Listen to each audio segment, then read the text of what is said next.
उसकी वो बनाई गई, क्या कहते हैं उसको, जन्म कुंडली वगैरह।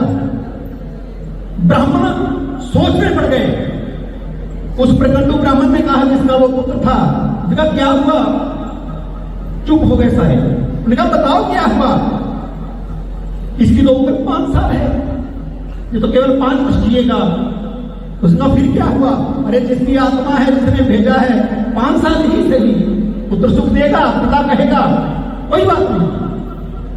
जब वो बच्चा 2 साल का हुआ, थोड़ा थोड़ा बोलने लगा, तो माँ बाप ने ना उसको एक संस्कार दिया, एक संस्कार। और वो संस्कार ये था कि जो भी तुम्हें मिले बेटा, सबको प्रणाम करना। जो भी मिले सबको प्रणाम करना, जय श्री राम कहना, राधे राधे कहना, बड़ों के पांव छूकर आशीर्वाद लेना। केवल एक संस्कार दिया और वो ऐसा ही करता। 1 साल में पूरे मोहल्ले का प्रिय हो गया, सब आशीर्वाद देते। प्यारा बच्चा, कई लोग उठा भी लेते, सिर पर हाथ भी फेरते। और एक दिन करिश्मा हुआ कि वहां से सप्तऋषि निकले। ऐतिहासिक घटना है, ये पौराणिक घटना है। सप्तऋषि निकले, उस बच्चे में वो जो संस्कार था वो जागृत हुआ। उसने देखा ये तो बहुत बड़े बड़े ऋषि हैं, बड़ी बड़ी लंबी तालियां हैं, बड़े बड़े इनके चोले हैं। दौड़ कर गया और अपने उस संस्कार पर उसने जाकर प्रणाम किया, कहा आयुष्मान भव। दूसरे के चरणों में प्रणाम किया, आयुष्मान भव। तीसरा, चौथा, 5वां, छठा, सबने आयुष्मान भव कहा। जब 7वें ऋषि को प्रणाम किया, उन्हें बड़ा प्यारा लगा। उन्होंने उसको गोद में उठाकर कहा आयुष्मान भव। और जब माथे पर निगाह पड़ी तो उसने अपने साथियों से कहा कि भाई रुको, हम सबने इसको कह दिया कि आयुष्मान भव, लेकिन आयुष कहां? आयुष का मतलब होता है आयुष्मान कि जिसके आयु की कोई सीमा ही ना हो। वो होते हम बच्चों के नाम रख देते हैं आयुष, जिसके आयु की कोई सीमा नहीं, वो होता है आयुष। आयुष्मान तो कह दिया, लेकिन ये बच्चा तो 3 साल का है, 2 साल और जिएगा। 5 साल इसकी केवल अवस्था है। अब क्या करें? बच्चे को ऐसे ही गोद में उठाया, आंख बंद की, सीधे ब्रह्मलोक, संकल्प से ब्रह्मलोक में पहुंच गए। और ब्रह्मलोक में बैठे हुए हैं ब्रह्मा जी, आंख बंद है, ध्यानस्थ हैं, सभी स्तुति करने लगे, महिमा गाने लगे।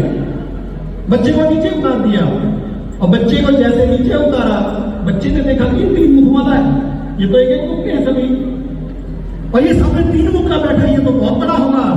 बच्चा संस्कारवश जाकर पहले पांव को हाथ लगाता है और फिर गोदी में चढ़ जाता है।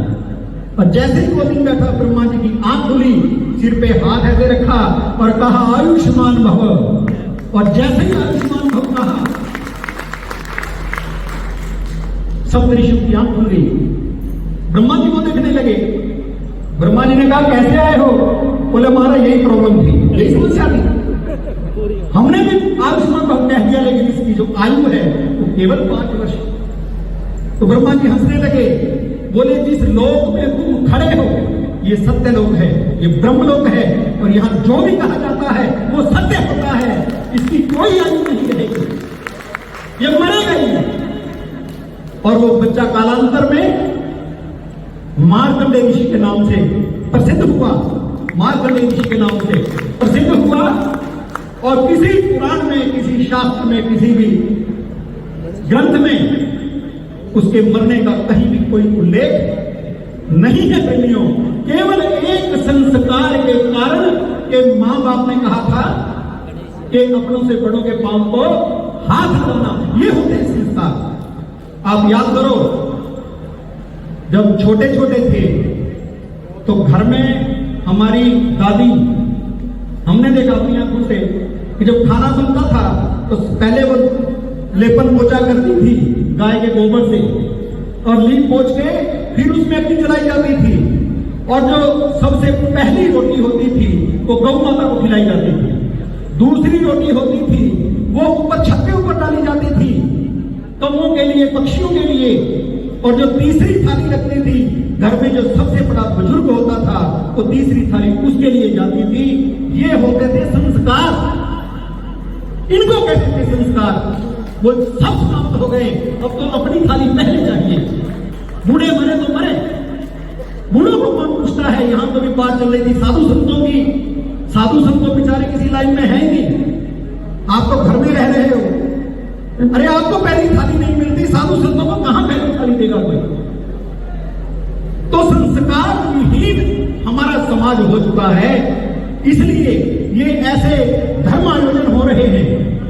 मैं तो बार बार धन्यवाद देना चाहूंगा यदि सूर्यानंद नारायण गिरी जी महाराज जी को, और जो ऐसे जो आयोजन करवा रहे हैं और जो धर्म जागरण का काम कर रहे हैं, संस्कार जागरण का काम कर रहे हैं। तो हमारे श्री नंगली साहब से पूर्व प्रधान भी बैठे, हमारे अंकार सिंह जी, और ओबीसी के उपाध्यक्ष बीजेपी के जिला मेरठ के हमारे बीच में बैठे केपी सिंह जी। और मैं इनसे आग्रह कर रहा हूं कि ये एक सम्मान चिन्ह है, ये लेकर मेरे पास आ जाए। मैं चाहता हूं कि मैं पूज्य अनंत श्री उषित यति सूर्यानंद नारायण गिरी जी महाराज मेरे पास आए,